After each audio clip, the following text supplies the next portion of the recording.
ሉዓላዊ አምላክ የወደደውን ሲያደርግ ለኔ መንገር አይጠበቅበትም። አድርጎት በኋላ ይገባል። ሁሉ ይግባኝ ተብሎም አይጸለይም። ልክ አይደለም። አንዳንዱ ይግባኝ ውሉን አሳየኝ መንገዱ ልክ እንደሆነ ብቻ ኮንፈርም አድርገኝ ተብሎ ነው የሚጸለይ። ትላንትና ማለፋችን ዋስትና አይደለም። ዛሬም ማለፍ አለብን። ነገም ከመጣ ማለፍ አለብን። እስከ መቼ? እስከ መጨረሻ ትንፋሻችን ቁርጥ እስኪል አቋም እንዳቀዩ እግዚአብሔር እያል በድለ ቢሆን ወንጀል ሰርተ ቢሆን ኃጢአት አድርገ ቢሆን እሺ ይበላኝ ትላለህ። በንጽህና ሰው እየኖረ በቅድስና እግዚአብሔር እያለ እየጸለየ እየተጋ እድቄን ቅድስና አላስነካም እያለ ለካ ይሰቃያል።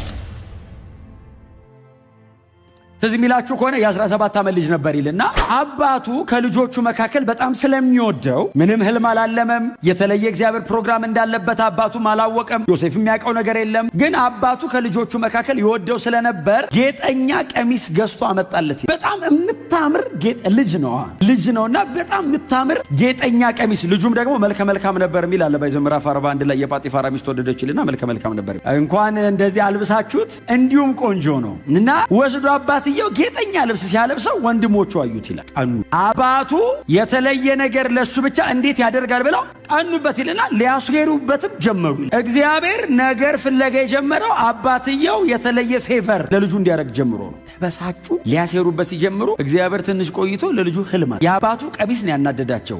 መለኮትም አይኑን አድርጓል እዚህ ልጅ እና ህልም አይቶ በጠዋት መጣ ተነስቶ ወንድሞቼ ኑ አለ። እሱ የወንድምነት ልብ ነው ያለው። እንደዚህ እንደሚያሸሩ አያውቅም። ወንድሞቼ ኑ አለ። እሺ ብለው ተሰብስበው ሄዱ። ምንድነው? ህልም አለምኳል። ምን አየ? የጠየቀው ማን ነው? ይሁዳና ሮቤል። ምን አየ ሲሉት የእናንተ 11 ነዶ አለ። እሺ በእኔ ነዶ ፊት አለ። የኔ ነዶ ከፊት ነች አለ። የእናንተ እንዴት ተደርድሮ ሰገዱልኛል። አሃ የኛ ነዶ ለአንተ ነዶ ሰገደ አሉት። እንዲሁም ጀምሯል ማሴር። ልትነግስብን ትፈልጋለህ እንዴ አሉ። ኧረ እኔ እንደሱ አላሰብኩም። ትርጉሙ እንደሱ ነው እንዴ? እግዚአብሔር ያሰበው እነሱ ናቸው የሚነግሩት። ልጁ በቀንነት ቢያቅማ ያወራም ቢያቅማ እንኳን ግን አወራ። አንዳንዴ ይሄ ነገር ይጠቀስና ህልማችሁን ደብቁ ይባላል። ባያወራ ግብጽ ማን ይሸጠዋል? እንዴት ይነግሳል? አያምልጣችሁ። ግን እግዚአብሔር ባለው ሰዓት ሲሆን ትክክል ነው አይደል? አሁን ለተገኘው በሙሉ አይወራም። ግን ደግሞ ለሚጸልይላችሁ ሰው ማካፈል ደግሞ ጥሩ። አሁን እንደ ዮሴፍ ተገፍታችሁ ብቻ ሳይሆን ተጸልዮላችሁ እንድትነግሱ ይነግራቸው። ሊነግስብን ነው ብለው አሰቡ ይላል። ሊያሴሩበት ሲጀምሩ እንደገና መጽሐፍ ሲናገር ድጋሚ ህልም አየ። 11 ኮከብ ፀሐይና ጨረቃን ጨምሮ ሲሰግዱለት ደግሞ አየ። ከዛ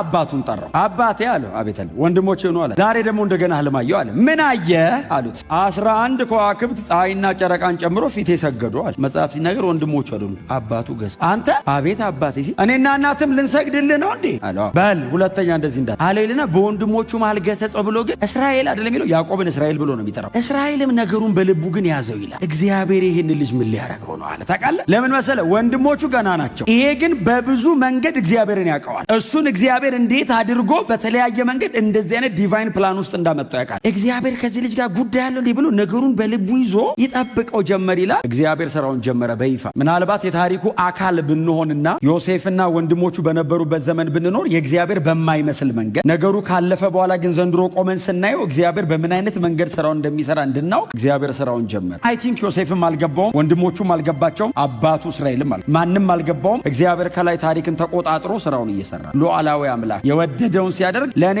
መንገር አይጠበቅበትም። አድርጎት በኋላ ይገባኝ። አባቱ እስራኤል ተነሳለው ብድጋሌ ዮሴፍ ሂድና እስቲ ወንድሞች ምን እየሰሩ እንደሆነ የት እንዳሉ ምስቲ እያቸው፣ እረኝነት ሄደዋል እስቲ እያቸው ብሎ ወንድምየውን ተነስና ሂዳለው። በምድረ በዳ ይፈልጋቸው ጀመር ይላል። ወንድሞች ይፈልግ አጣቸውና በምድረ በዳው መሃል ላይ አንድ ሰው አገኘ። ወንድሞቼን አይታቸው ይሆን? በግና ፍየሎች ይጠብቃሉ፣ ወዴት ሄደው ይሆን ሲል አይቻቸዋለሁ፣ ወደ ዶታይን ሳይሆኑ አይቀርም ብሎ ምልክት ሲሰጠው ወደ ዶታይን ሲሄድ ወንድሞቹ ተሰብስበው ቁጭ ብለው ከሩቅ ሲመጣ ዮሴፍን አዩት። በጣም ነው በእውነት ነው የምላችሁ ማዝ ነው። የእግዚአብሔር እንደሆነ ገብቶኛል፣ መለኮታዊ እንደሆነ ተረድቼዋለሁ። ነገሩ ካለቀ በኋላ ዮሴፍ ራሱ በግብጽ ምድር ለወንድሞቹ ይነግራቸዋል። ይህን ጉዳይ ግን ሲኖር እንዴት ከባድ እንደሆነ ግን አሰብኩት። በጣም በእውነት ልብ ያዘነ። ሲመጣ አዩትና ከሩቅ ህልመኛው መጣ። ቃል በቃል እንደሱ ነው ያሉት። ህልመኛው መጣሉና ከህልሙ አንዱም እንዴት እንደሚፈጸም እስቲ እናየዋል። ለምን እንግደለው? አልመዋል። አዎ እግዚአብሔር አሳይቶኛል ብለዋል። አዎ ነገሩ ሊፈጸም እንደሚችል ጠርጥረውታል። ልጁ ቅን ስለሆነ ይፈጸምለታል። ስለዚህ ከህልሙ አንዱም እንኳን ሲሆን እስቲ እናየዋለን አሉና ተመካክረው ሊገሉት ጠበቁ። እየመጣ እንዳለ ዮሴፍን ገና ሳይዙ ሮቤል ከመሃል እንዴ ወንድማችን እኮ ነው ለምን እንገለዋለን? ታዲያ ምን እናርግ አሉ። ውሃ በሌለበት ደረቅ ጉድጓድ እንጣለው አሉ። እግዚአብሔር ውሃ የሌለው ማለታቸው ውሃ በሌለበት ደረቅ ጉድጓድ ውስጥ እንጣለው። እሺ ልብሱን እንቀዳደዋል። ያቺን ጌጠኛ ልብሷን የቀኑባትን ልብስ እንቀዳድሷን። እግዚአብሔር ነገር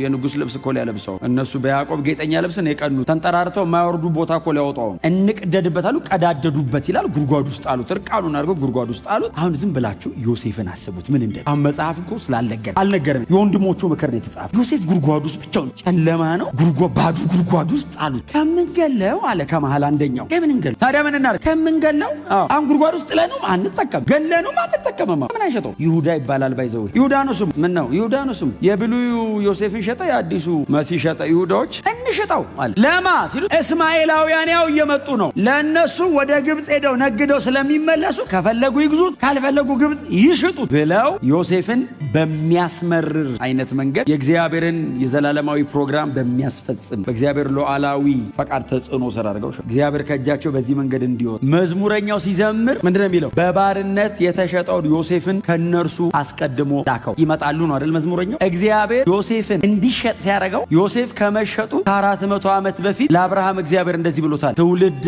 ለ400 ዓመት በባዕድ አገር ይገዛል። እግዚአብሔር ከ400 ዓመት በፊት ለአብርሃም ትውልድ ባዕድ አገር ይገዛል የሚለውን ትንቢት የፈጸመው ወንድሞቹ ዮሴፍን እንዲሸጡ አድርጎ። ይሄ የእግዚአብሔር ፕሮግራም ነው። ዮሴፍ አያውቅም ይሄንን። ሙሴስ ኦልሬዲ ገብቶት ነው እየጻፈ ያለ። እግዚአብሔር ምዕራፍ 15 ላይ ለአብርሃም ነገረው። ምዕራፍ 37 ላይ ትንቢቱ እየተፈጸመ ለአራት ትውልድ የሚገዛው እስራኤል በዚህ ብላቴና ምንም በማያውቅ ኢኖሰንት በሆነ ቀጥሎ ጂኒውን በሆነ ሕፃን ልጅ በኩል እየተፈጸመ ነው። የ17 ዓመት ልጅ ነው እየተሸጠ ያለው። የ17 ሂወዝ ቲኔጀር ምንም ማያውቅ የ17 ዓመት ልጅ መሆኑ ብቻ አይደለም፣ እረኛ አይደለም። ከወንድሞቹ ጋር አባቱ አጠገብ ነው የሚቀመጠው። ክፉና ደግ ምናምን ብዙ ማያውቅ በጣም ምስኪን ልጅ። ይሁዳ ቢሸጥ፣ ሮቤል ቢሸጥ፣ ሌሎቹ ቢሸጡ ደጅ እየሄዱ በግ እየጠበቁ ፍየል እየጠበቁ አውሬ ጋር መታገል ለምደዋል። ይሄ ልጅ ምንም ያውቀው ነገር የለም። እግዚአብሔር ብቻውን ስራውን መስራት ስለፈለገ ምንም በማያውቅና ምንም በማይችል ልጅ በኩል ስራውን ጀመረ። በጣም በትትና ጠገባቸው ሰው እግዚአብሔር በህይወት ላይ ያለውን ነገር ባይገባም ይፈጽመዋል በሉት። ሁሉም ነገር እንዲገባቸው አትጸልዩ። ስለማይገባቸው ሁሉ ይግባኝ ተብሎም አይጸለይም። ልክ አይደለም። አንዳንዱ ይግባኝ፣ ውሉን አሳየኝ፣ መንገዱ ልክ እንደሆነ ብቻ ኮንፈርም አድርገኝ ተብሎ ነው የሚጸልይ። እግዚአብሔር ግብፅ ሲወስደው ይሄን ልጅ ደግሞ እኮ እንዴ ከእግዚአብሔር ጋር መሄድ እኮ እንዴት አስቸጋሪ እንደሆነ ይሄድክ ቀን የሚፈጸም እኮ ነው የሚመስልህ። ፈርዖን ፊት ቀርቦ ልጁ ወደ ንግስና የመጣው እኮ በ30 ዓመቱ ነው። 13 ዓመት ተሰቃይቷል። 13 ዓመት በቁጥር 17 እና በቁጥር 18 መሃል 13 ዓመት። መዝሙረኛው እጥፍ አድርጎ ነው የጻፈው። ምንም ያለ አይመስልም። መዝሙር 105ን ሰው ሲያነብ ዘፍጥረትን ሂዱና አንብቡት። ለእስማኤላውያን ሲሸጡ እስማኤላውያን ከነሱ አጠገብ አያስቀምጡም። እቃ ላይ አርገው እቃ ውስጥ ጥለውት፣ ትንሽ ልጅ ነው እቃ ውስጥ ጥለውት ይዘውት ሄዱ። ግብፅ ሄደው ገበያ ላይ ያቀረቡት። የባሪያ ንግድ ላይ ገባ ዮሴፍ። ባሪያ ንግድ ውስጥ የባሪያ ገበያ ላይ ሲሸጥ ዮሴፍን ጳጢፋራ ገዛ። የፈርዖን የዘበኞች ቤት አለቃ። እግዚአብሔር የሚነግስበትን መንገድ ነው አይደል እያስተካከለ። የዘበኛ የቤተ መንግስት የዘበኞች አለቃ ገዛ። አሁን ዘንድሮ ቢሆን ታውት አይደል ወደዛ መስመሩ ይመስላል። የዘበኞች አለቃ ገዛ ይልና ወስዶ ሾመው አይልም። የቤቱ ጠባቂ ያደረገው ነው የሚል ደጅ ላይ ነው ያቆመው። ይዘው ያንን የመሰለ ልጅ ከቤቱ ተገንጥሎ ሰው ሀገር ተሽጦ የጳጢፋራ ቤት ጥበቃውን በጽድቅ ጨክኑ፣ ህይወታችሁን ጠብቁ፣ እግዚአብሔር የነገራችሁን አትርሱ። እንደዚህ ከሆናችሁ ምንም ጋር ቆማችሁ እግዚአብሔር ከእናንተ ጋር መሆኑን ያሳያል። ጳጢፋራ ቤት ጥበቃ ነበር ይልና መጽሐፍ እንደዚህ ይላል፣ እግዚአብሔር ከዮሴፍ ጋር አብሮ ነበር ይላል። ጥበቃ ነው። የቤቱ ባለሟል ጳጢፋራ ቁጭ ብሎ ከጥበቃው ከዮሴፍ ጋር እግዚአብሔር አብሮ ነበር ይልና ዮሴፍንም በሁሉ ነገር ባረከው። ጳጢፋራም ዮሴፍ ጋር እግዚአብሔር እንዳለ አየ። አንተ ጥበቃው ጋር ኮን አንተ ጥበቃ ሲጀምር ታያለህ። እግዚአብሔር ካለስ የጳጢፋራ አቴንሽን ዮሴፍ ጋር እግዚአብሔር ከዮሴፍ ጋር እንዳለ ጳጢፋራና የቤቱ ሰው በሙሉ አወቀ ይላል። ከዛ ቆይና አለው ና አንተን እዛ በርጋ ብቻ ከማስቀምጥ በጥሪቴ ሁሉ ላይ ለምን አልሾመም? አብሮሃል አምላክ። በር ላይ ቁጭ ብለህ ቤቴ ተባረክ። ዮሴፍ በሩ ላይ ቁጭ ብሎ ጥበቃ እኮ ነው። እግዚአብሔር የጳጢፋራን ቤት በውስጥም በውጭም ባረከው ይላል። ጳጢፋራ ግብፃዊ ነው፣ የሚያመልከው ፈርዖንን ነው። ዮሴፍ ዕብራዊ ነው፣ የሚያመልከው እግዚአብሔር። እግዚአብሔር ስለ ዮሴፍ ብሎ ግብፃዊውን ባረከ። እግዚአብሔር ስለ እናንተ የማይመለከተውን ይንካ። በዛ ምክንያት እግዚአብሔር ምርኮ አድርጎ ይስጣል። ታውን ቸርች ይዛችሁት የምትመጡት በዚህ መሆን አለበት። እግዚአብሔርን አንተ ጋር አይቼዋል። አንተ ውስጥ ያለ ሰላም ይገርማል። ፖዚሽናሊ ትልቅ ሊሆን ይችላል። አንተ ከስሩ ልትሆን ትችላለህ። እግዚአብሔር አብሮ ካለ ትቀያየራል። ምን ማለት ነው? አንተ የእሱን ቦታ ትይዛለህ ማለት ነው። እሱ አንተ ጋር መጥቶ ጌታን ይቀበላል። መቼም የጳጢፋራን ቦታ ዮሴፍ አልያዘም። ዮሴፍ የጳጢፋራን ቦታ አይመኝም። ጳጢፋራም ናና ቦታዬን ያዝ አይደለም ያለው። እግዚአብሔር ካንተ ጋር ነው እና በጥሪቴ ላይ ሁሉ ልሹም። ከምን በቀር? ከሚስቴ በቀር። ሚስቴ የኔቱ ነው። የተቀረውን አንተ አስተዳድርልኝ። በጣም የሚደንቀኝ ቃል አለ። ጳጢፋራ የሚበላው በቀር በሙሉ ዮሴፍ ነበረ የሚያስተካክል። የሚበላውንስ ዮሴፍ ነው ቀምሶ ያቀርብለታል። ጳጢፋራ ሲጎርስ ዮሴፍን አምኖ ነው የሚጎርስ። አረፈ፣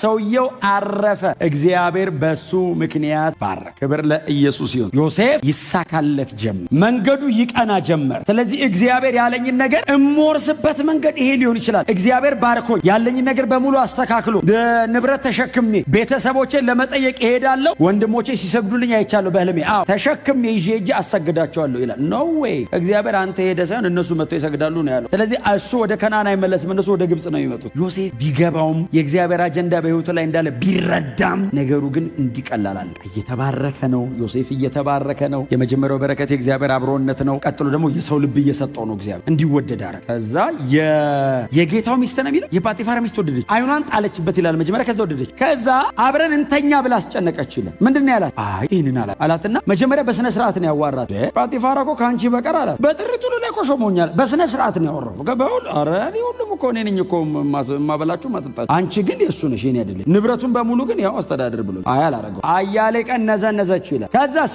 ዮሴፍ እምቢ ብሎ በጸና ጊዜ አንድ ቀን ማንም እንደሌለ ስታይ መንገዱን እያቀናለት ያለው እግዚአብሔር ነው። እዚህ መንገድ ላይ መኖር ግን የሱ ነው። መንገድን የሚያስተካክል በርን የሚከፍት እግዚአብሔር ነው። በተከፈተ በርና በተስተካከለ በረከት ላይ መኖር ግን የኔ አቋም ነው። ዮሴፍ እችኛዋን ጠብቆ የኖራትን ህይወት ቢያዘርፍ ከጳጢፋራ ቤት መዝለል ወደ ሌላ ክብር መሻገር እንዳይመስል። ጳጢፋራ ቤትም በክብር አይኖርም። ከእግዚአብሔር ጋር ብቻ ስን ወደ ጎንም ያጣለዋል፣ አያኖረውም። ባይዘው ወደ ጎንም አይኖራትም። ወደ ላይ ብቻ አይደለም፣ መስመሩን ጠብቆ እየኖረ ያለው ከእግዚአብሔር ጋር ላይን አፕ አድርጎ ነው። ህይወቱን ከእግዚአብሔር ጋር ገጥሞ ነው። ወደ ጎን ያለው ነገር የሚያስተካክለው ወደ ላይ ባለው መስመር። ዮሴፍ አሁን ነገሩ ጥሩ አይደለም፣ እግዚአብሔር አይወደውም ነው። በቃ አሁን ነገሩን እናርገው ይሁን አይሁን አይደለም። ዮሴፍ ጋር እግዚአብሔር አይወደውም። ማንም የለም ስትለው በእግዚአብሔር ፊት ላስቲክ ነግሬያቸዋለሁ። ከሶምሶን ጋር ያይሽ ሶምሶን ደስ እንዳለው የሚኖር ሰው ነው። የሶምሶን አይነት ኃይል ዮሴፍ ላይ ቢኖርና እንደዚህ አይነት ዲሲፕሊን ላይ የአይነት ኃይል ቢወርድ በስማ ዮሴፍ አገር ነው ተሸክሞ የሚሮጥ። ሶምሶን በዛ አይነት የህይወት አቋም በወረደበት ኃይል የከተማ ቅጥር በር ከነቀለ በእንደዚህ አይነት የጽድቅ አቋም እንዲህ ነበር ታሪክ የሚገለብጠው። ኢየሱስ ጌታ። አቋም አትቀይሩ። ህይወታችሁን በንጽህና ምሩ።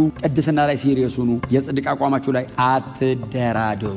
ዋጋ የሚያስከፍለን ዛሬ አይደለም ከተወሰነ ዓመት። ዮሴፍ በጽድቅ መጨከኑ የጨከነ ቀን እኮ ዋጋ አስከፈለ። የጨከነ ቀን አያሌ ቀን እምቢ ኖ አላደርገው ማንም የለም ማለች። እውነቷን ነው። የእሷ አምላክ ጭንቅላቱ እግሩ ምናምን በሰው እንትን የተቀረጸ የሆነ ቤት የሚቀመጥ አምላክ ለጣዖቷ ለመስገድ የሆነ ክፍል ነው የምገባው። ዮሴፍ አምላክ የትም አለ። የሆነ ቦታ አይደለም ሄደው አላት። ይሄው አለ እኮ አላት። እዚህ እንዲያየኝ አላት። በእርሱ ቤት አላደርግም። ያንቺ አምላክ እዛው ተደብቆ ነው እዚህ ክፍል ምሰዱን አያየውም። እዛ ነው ያለው አምላክ። የኔ አምላክ የትም አለ። በእግዚአብሔር ፊት አባቴ ያዕቆብ ባለበት በከናን ምድር እኔ ባለበት በግብጽ ምድር አለ እግዚአብሔር አለ። ይሄው እንደዚህ አብሮት አለ የሚል ቃል አለ እኮ ከዚህ በፊት እግዚአብሔር ከእርሱ ጋር ነው የሚል። አዎ አንቺ አይታይሽም፣ እኔ አየዋለሁ። እኔ ላይ አታዩም እንዴ አላት።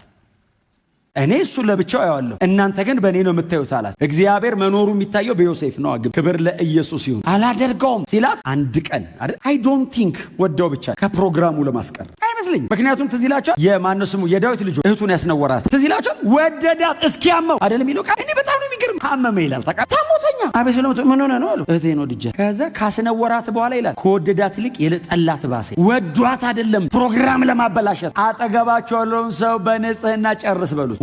ዶንት ዲሲቭ። ባለፈው ተናገርኩ እኮ ደሊላ ወዳው አይደለም እስኪሞት ነው። እግሩ ተላጭቶ ኖርማል ሲሆን ውሰዱታለች። ብሯን ተቀብላ ሄደች። ዮሴፍ ገብቶታል። ኖ አንድ ቀን ይሄን ስትለው እሱም ይሄን ሲመልስላት ያየኛል ሲላት እንግዲያው ብላ ያዘች። ስትይዘው ልብሱ ትቶ አይደል ሲሮጥ ያውቀዋል። በአድ አገር ብራዘር ምጻተኛ ነው። ቀጥሎ ከጥበቃነት ነው ቤቱ ላይ የተሾመው። ያውቀዋል መከራው ሲቃዩን ያውቀዋል። ለዛውም ማቤት መሰለ ልብሱ የተያዘው የቤተ መንግስቱ የጥበቆቹ ማለት እንኳን በድለ እንኳን ወንጀል ሰርተ እንዲሁም ሰርሰር ይሏል ጳጢፋራ። እንዲሁም በቃ ሲያይ ራሱ ላስገባው እንኳን ቤቱ እገዛ ቤቱ ወንጀል ሰርተ። ከዛስ ሚስቱ ይዛ ጠበቀችው ልብስ ማታ ዮሴፍ የለም ስራውን ይሰራል ታውቃለህ። ልብሱን ይዛ መጀመሪያ የቤቱን ሰዎች አይደል ሰበሰበች ይላል። ይሄ እኮ ዕብራዊ ሰውዬ ሊያስነውረኝ ሲል ስጮህበት ልብሱን ጥሎ ሮጠ ብላ ሳየች። ወዳው ቢሆን እንዲያታረገው ድካሙን ሸፍና እንደምንም አድርጋ ነው የምትይዘው። ልትገለው ፕሮግራም እንዳደረገች የምጠቀም ሪቬንጅ ፕላን አደረገች። አይሆንማ ነገሩ በሰላም ካልሆነ እበቀለዋል። አስገድለዋል። ወንድሞቹ ሊያስገድሉ ሲሉ አስመልጦታል። አስገድለዋል። ግብጽ ድረስ ተከትሎት መጣ ሰይጣኑ። ይኸውላችሁ ትላንትና ማለፋችን ዋስትና አይደለም፣ ዛሬም ማለፍ አለን። ነገም ከመጣ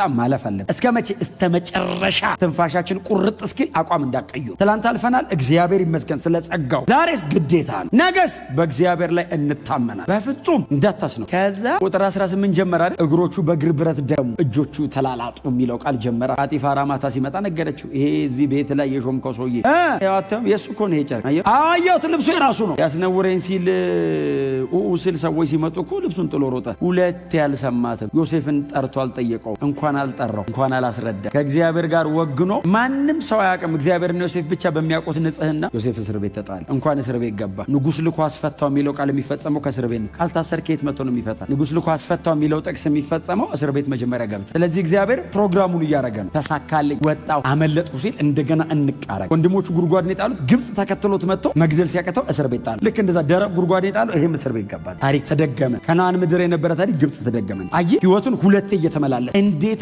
አድካሚ ነው። በጣም ቦሪንግ ነው። ሪል ላይፉ ላይ ከገባችሁ 10 ምናምን ዓመት ምንም ሳትበድል በንጽህና እየኖር እግዚአብሔር እያለ በድለ ቢሆን ወንጀል ሰርተ ቢሆን ኃጢአት አድርገ ቢሆን እሺ በላይ ትላለህ። በንጽህና ሰው እየኖረ 13 ዓመት በቅድስና እግዚአብሔር እያለ እየጸለየ እየተጋ እድቄን ቅድስናን አላስነካም እያለ ለካ ይሰቃያል። አዎ ከሲስተሙ ተቃራኒ ነው የምትኖረው። እስር ቤት አሉ። እስር ቤት ሲገባ ስሙኝ፣ እስር ቤትስ እግዚአብሔር ከዮሴፍ ጋር ነበር። ይሄ እግዚአብሔር እስር ቤት ተጣለ። እግዚአብሔር ከዮሴፍ ጋር አብሮ ነበር። የእግዚአብሔር አጀንዳ በህይወት ላይ ይኑር እንጂ አቤት እኮ በየአቅጣጫው እኮ ሲይዝ እግዚአብሔር የጊዜ አምላክ አይደል? ዮሴፍን ንጉሥ ወንበር ላይ ሊያስቀምጠው ሲፈልግ ወንበሩን ብቻ ሳይሆን እግዚአብሔር እያዘጋጀ የነበረው ዮሴፍ ወንበሩን የሚመጥንበትንም ህይወት እያዘጋጀ። በልጅነቱ ቢቀመጥ አይመጥነውም ግብፅን መምራት። ስለዚህ እግዚአብሔር ይሄ ልጅ ማቹር እንዲያደርግ 13 ዓመት አስቀመጠ። ወንበሩ የጭንቅላት እውቀት ብቻ ሳይሆን ማቹር ማድረግ የሚጠይቀው ስለነበር አበሰረ። ከዛ ሰጠ። መጽሐፍ ቅዱስ ሲናገር ፈርዖን ህልም አለመ ይላል። ህልም አለመና ህልሙን ጠራቸውና ህልም አለመ አለ። እሺ ትርጉሙ ጠፋብኝ፣ ነፍሴ ተጨነቀች አለ። ምን አየህ አሉት። የመጀመሪያዎቹ 7 መልካም ወፍራም ላሞች ከቀይ ባህር ውስጥ ሲወጡ አየሁ። ከዛ በኋላ ደግሞ እነሱ እየበሉ እያለ ሳር እየበሉ እያለ 7 ደግሞ በጣም ከስቲታ ላሞች ሲወጡ አየሁና ዋጧቸው 7ቱን ደግ ላሞች ወፋፍራሞቹ። ከዛ እንደገና ደግሞ 7 በጣም ፍሬ ያላቸው ያማሩ ስንዴዎች ወጡ። ከዚያ ደግሞ 7 በምድረ በዳ ነፋስ የተመቱ ድርቅ ያሉ 7 ደግሞ የስንዴ እንትኖች ወጡ ይልና እነዛን በሏቸው። ትርጉሙ ምንድን ነው ሲል ጠጅ አሳላፊ ጌታዬ አለ። አቤት አለው። ማረኝ አለው። ምን ነው? ኧረ እኔና የእንጀራ ቆጣሪው ትዝ ይላል ያሰርከን። ሁለታችን እኮ እስር ቤት እያለ አንድ ዕብራዊ እስረኛ ነበር ብላችሁ ታሪኩ እናንተ ሳሉት ሲያወራ ጭንቅላቱን ይዞ እየጮኸ ምክንያቱም እንዳትረሳኝ ብሎ ፌቨር አድርግልኝ ብሎታል። ፌቨር አድርግልኝ ያለው በደረቅ ሜዳ አይደለም፣ ህልም ፈቶለት ቀጥሎስ ህልሙ ተፈጽሞ ነው። እንዴት እንደሚደነግጥ ሳሉት ፈርዖን ዙፋን ቢሰውየው ወይ ምክንያቱም ዮሴፍን 2 ዓመት ረስቶታል። ተገሎ ይሁን የሚያውቀው ነገር የለም። ወይኔ መርሳቱን ያሳሰበው የህልሙ ፍቺ ብቻ አይደለም እረስቸው ነው። እና ይገርምሃል ግን ህልም አለምን ሁለታችን ተረጎሙ እንደተረጎመው ኛውን ሰቀልከው እኔን ወደ ቦታ የመለስከኝ። ልጁ ግን ነግሮን ነበር አለ። ታዲያ አለው። አዎ ሲለው ታዲያ ምን ትጠብቃላችኋል? ፈርዖን ንጉሱን ልኮ አስፈታው። ከእስር ቤት ወደ ቤተ መንግስት በቀላሉ አይካሄድም። መንገድ አለው። በጣም ተፈታ። የተወሰነ መቆይተ ደህና መሆን ታውቆ ተምረ ነው የምትሄደው። ዮሴፍ የተፈታ ቀን ነው ቤተ መንግስት የገባበት ቀን ነው። በዛው የነገሰው ህይወቱ ይታይ አልተባለ። ከአንተ ውጭ ይህን ሊያደርግ የሚችል የለም አሉት። የዛን አንተ ከእስር ቤት እና ሊፈቱት ሲመጡ የቤተ መንግስት ባለሟሎች ዮሴፍ የተባለው ዕብራዊ እስረኛ እዚህ ነው ያለው። አዎ ይገደል ይሁን ምን ይሁን ዮሴፍ እኮ አያውቅም። ለምን ድፍን 2 ዓመት ረስቶታል። ሰውየው ቢረሳውም ዮሴፍ አቋም አልቀየረም። እግዚአብሔር ትቶኛል ብሎ ሌላ አልመረጠም። ከእግዚአብሔር ውጭ የለም። እግዚአብሔር የመጨረሻ ከመጣ እንጠብቀዋለን፣ ካልመጣ እስኪመጣ እንጠብቀዋለን። ካልመጣ እኛ ሄደን እናገኘዋለን። እኔ በህይወት እያለሁ ካልመጣ ሞቼ እጅ ያገኙ። ሌላ የለም ምርጫ። እግዚአብሔርን ቢቢል የለም ሌላ መለማመጥ ነው። እስቲ አሜን በሏ። አንዳንድ ሰው እንደዚህ ይላል። በቃ በቃ ጠበቁት የት ትሄዳለህ? ከዛስ ምን መሄጃ አለ? ጠበቁት ብለህ ከዛስ እጠብቀዋለሁ። አሜን በሏ። የለም ሌላ። እግዚአብሔር ብቸኛ ነው። ስሙ ብሩክ ይሁን።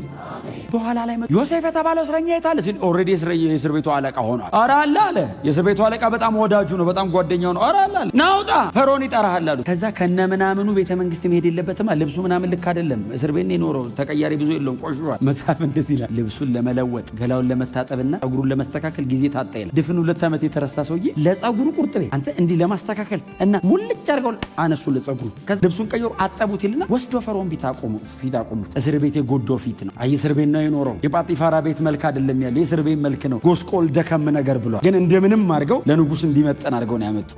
እግዚአብሔር ግን አብሮታል። ብቻ እግዚአብሔር ከእናንተ ጋር ይሁን። ህልም አለምኩ አለው። ህልሜን ተርጉምልኝ ሲለው በጣም የሚገርመኝ ዮሴፍ እተረጉመዋለሁ አይደለም የሚለው ሕልምን የሚተረጉም አምላክ በሰማይ አይሳሳትም። ታውቃለህ ንገረኝ እስቲ አይል የሚተረጉም አምላክ በሰማይ እግዚአብሔር ነው የሚችለው ስትሉ ነገሩ ይቃል። ዮሴፍም ተጠራ ተነገረ። ሲነገረው 7 የክብር ዓመት 7 የብልጽግና ዓመት 7 እጅግ የበረከት ዓመት ይመጣል አለ። ከዚህ 7 ዓመት በኋላ ሌላ 7 የረሃብ የችግር በምድር ላይ ታይቶ የማያውቅ ድርቅ በሙሉ በዓለም ላይ ይመጣል። ግብፅ ላይ እንዳይመስላል ዓለም ላይ። ስለዚህ ንጉሥ ሆይ አለው በ7ቱ ዓመት የብልጽግናው ዘመን 7ቱን ዓመት ረሃብ የሚያሳልፍ ነገር አከማች፣ ለጠቢባንህና ለባለሟሎቹ ይህንን እንዲያደርጉ ምከር አለና ጆሲ ሕልሙን ተርጉሞ ጨርሶ ሊወጣ ሲል የት ነው የምትሄደው? ያው ከእስር ቤት ነው ያመጡኝ ወደ እስር ቤት ሲል ይህንን ለማድረግ ካንተ የተሻለ ማን አለ? ከዛ ከባለሟሎቹ ጋር ተመካከረ እንሹሙ አሉ። መጽሐፍ እንደዚህ ይላል ቃል በቃ ፈርዖን እንደዚህ አለው ዮሴፍ አቤት ሲለው እኔ ፈርዖን ነኝ በዙፋኔ ብቻ በልጥ ግብፅን ውሰድ። ጳጢፋራ ጆሲ አቤት ሲለው እኔ እዚህ ቤት የቤቱ አለቃ ነኝ ቤቴን አስተዳድራል። ዮሴፍ እዛ ጋር የጽድቅ አቋሙ ቢወላውል ግብፅን አያገኝም። ጳጢፋራ ቤት ይሞታል። ጳጢፋራ ቤት የጽድቅ አቋሙን ሲያስተካክል እግዚአብሔር ለኔሽን አመነው። በትንሹ ታመኑ